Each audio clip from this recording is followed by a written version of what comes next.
तो गाइस, आज की इस वीडियो में हम प्रीसेट को चलाना सीखेंगे।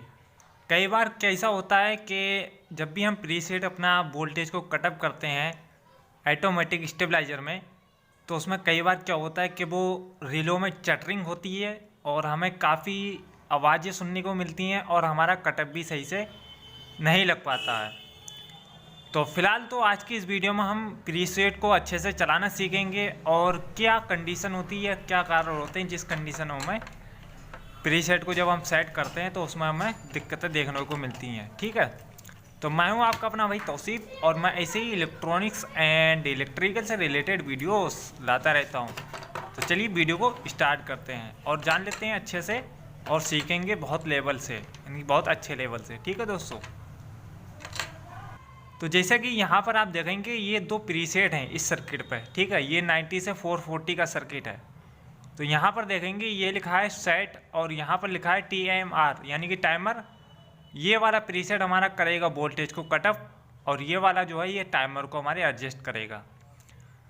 तो जैसे कि यहाँ पर कई बार क्या होता है, जैसे कि हमारा टाइमर पे हम प्रीसेट को अपना जैसा भी होता है, हमारा थोड़ा घुमा हुआ या जैसा भी राउंड होता है, तो उस कंडीशन में क्या होता है, अगर हम जब अपने वोल्टेज को कटअप करते हैं और कटअप करने के बाद में क्या होता है, अक्सर क्या होता है कि जैसे कि अगर हमने 240 पे या 250 पे कटअप किया है और कटअप करने के बाद में जो है वो फिर चटरिंग की आवाज़ करता है, तो उसमें क्या होता है टाइमर वाले प्रीसेट से हमारी दिक्कत होती है। तो दिक्कत नहीं होती, वो टाइमर वाला जो प्रीसेट होता है उसे हम थोड़ा सा एडजस्ट करेंगे और हमारा जो वोल्टेज का जो कटअप है बहुत आसानी से लग जाएगा।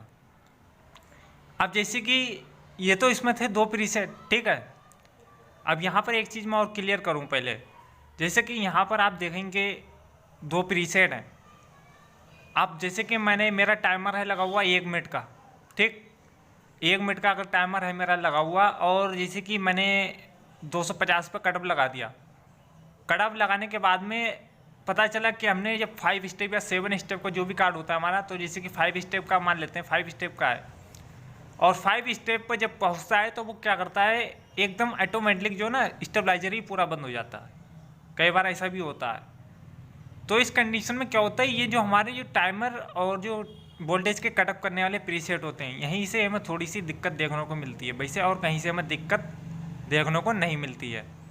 अब अगर अक्सर आप यहाँ पर देखेंगे कि ये जो हमारा वोल्टेज को जिससे हम सेट करते हैं अपना, जिस प्रीसेट से हम अपने वोल्टेज को सेट करते हैं, अगर हम वो वाला प्रीसेट अपना थोड़ा सा घुमाएंगे और जो हमारा टाइमर वाला जो प्रीसेट है अगर उससे हम थोड़ा सा भी इंक्रीज करेंगे या हम डाउन करेंगे उसको, तो हमारा वोल्टेज जो सेट हो जाएगा, फिर हमें दिक्कत देखने को नहीं मिलेगी। चलिए ठीक है, ये तो था इस सर्किट का। ठीक है, अब मैं दूसरे सर्किट का दिखाता हूँ, उसमें भी आपको कैसे क्या करना है वो भी समझा देता हूँ आसानी से। यहाँ पर एक चीज़ को और भी समझ लें, जैसे कि यहाँ पर आप देख रहे हैं ये दो कनेक्टर मुझे दिखाई दे रहे हैं। तो यहाँ पर अगर आप स्विचिंग करेंगे तो हमारा इससे जो है टाइमर कट जाएगा। ठीक है, जैसे कि जब भी हम टेस्टिंग करते हैं अपने स्टेबलाइजर की, तो हम यहाँ से टाइमर को अपने काट देंगे। ठीक है, अब चलिए हम दूसरे सर्किट की तरफ चलते हैं। तो ये है सर्किट। ठीक है, ये 60 वोल्ट से 300 का है और इसी में ही 90 से 300 का भी आता है, इसी प्रीसेट में सेम।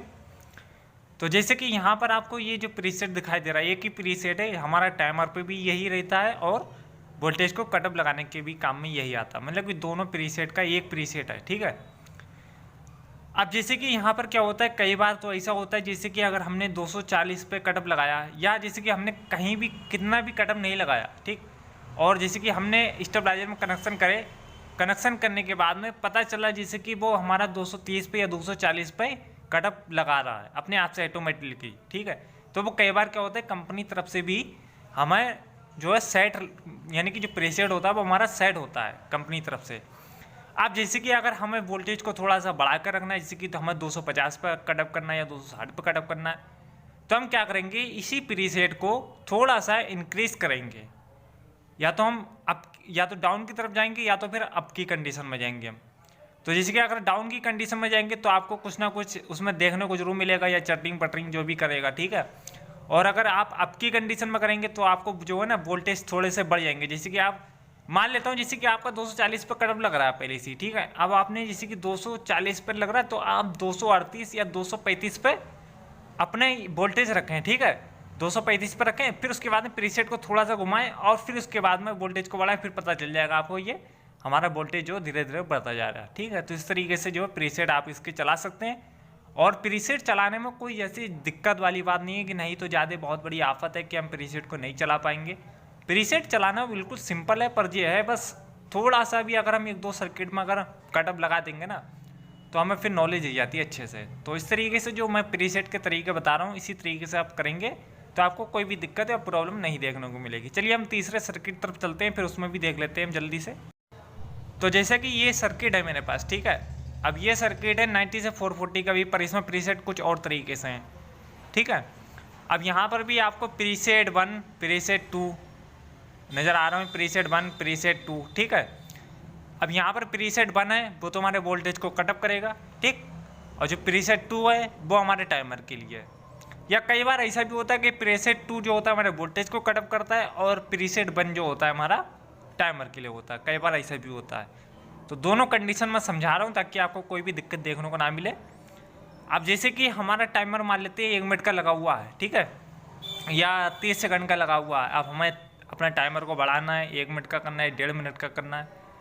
अब हमने कई बार क्या करा, हमने टाइमर को अपने बढ़ा दिया और जब हम वोल्टेज को कटअप लगाते तो उस कंडीशन में हमें देखने को मिलता है रीलों में चटरिंग, कड़पे कड़पे की आवाज़ आना, ठीक है।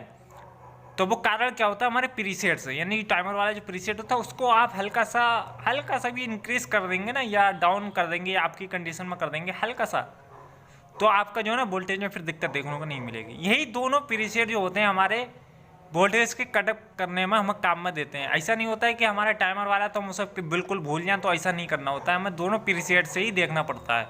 अगर जब दिक्कत करता है, जब किड़बे गड़बड़ की आवाज़ करने जहाँ पर हमें दिक्कत देखने को मिलेगी तो फिर हम दोनों प्रीसेट से ही करेंगे। चलिए मैं आपको एक छोटा सा सर्किट के प्रीसेट बता देता हूँ, उसमें कैसे आपको चलाना है उसके बारे में भी दिखा देते हैं। अब जैसे कि इस सर्किट में क्या होता है, अब इस सर्किट में जैसे कि इसमें तो कोई ज़्यादा दिक्कत वाली बात है नहीं क्योंकि ये छोटा सर्किट है और हम ऑटो का डिस्टेबलाइजर में यूज़ करते हैं इसको, तो इसको आप जिधर चाहे उधर घुमा दें, कोई दिक्कत वाली बात नहीं है, आराम से चलते हैं और इसमें कोई भी दिक्कत देखने को नहीं मिलती। चलिए मैं एक सर्किट के और प्रीसेट के बारे में बता देता हूँ, फिर चलिए देखते हैं आगे। इस वाले सर्किट में क्या होता है, ये सर्किट हम स्टेबलाइजर इससे बनाते हैं ऑटोमेटिक, इससे हम 4-5 सर्किट लगाकर। तो इसका जो ऑफ का सिस्टम होता है वो आप थोड़ा समझ लीजिए। इसमें हम इस साइड में घुमाएंगे तो हमारा कटअप लगेगा और इस कंडीशन में हम रोटेट करके रखेंगे सभी प्रीसेट को, तो ये ऑफ रहेंगे हमारे। तो इसकी जो खास बात थी मैंने क्लियर कर दी आप लोगों को, इस कंडीशन में हमारे ऑफ रहेंगे और जब भी कटअप लगाना होगा तो हमें राइट साइड की ओर रोटेशन करना होगा, ओके। अगर जब भी नहीं कटअप लगता है तो आप इससे इसकी जो बीच वाली जो टांग आएगी और राइट साइड वाली टांग आएगी, इससे आप टच करेंगे, पेचकस से शॉर्ट करेंगे तो कट की आवाज़ आएगी आपको, तो समझ जाना हमारा सर्किट में लाइन आ रही है, यानी सर्किट सही है हमारा और प्रीसेट से दिक्कत हो सकती है, ठीक है। तो फिलहाल यही थी बस कुछ खास बातें जो कि मैंने आप लोग को क्लियर करी, और इस तरीके से आप प्रीसेट को चलाएंगे तो आपको कोई भी दिक्कत देखने को नहीं मिलेगी।